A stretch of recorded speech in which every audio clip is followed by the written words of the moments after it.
कोऱ्या सांज वेळी, ओल्या सांज वेळी उन्हे सावलीच बिलगावी, तशी तू जवळी ये जरा.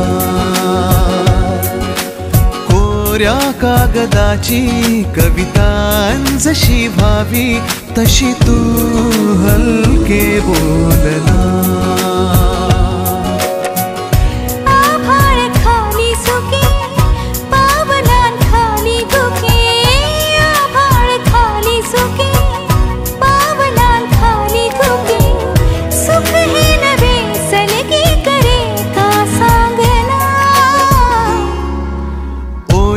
सांज वेळी उन्हे सावलीच बिलगावी, तशी तू जवळी ये जरा.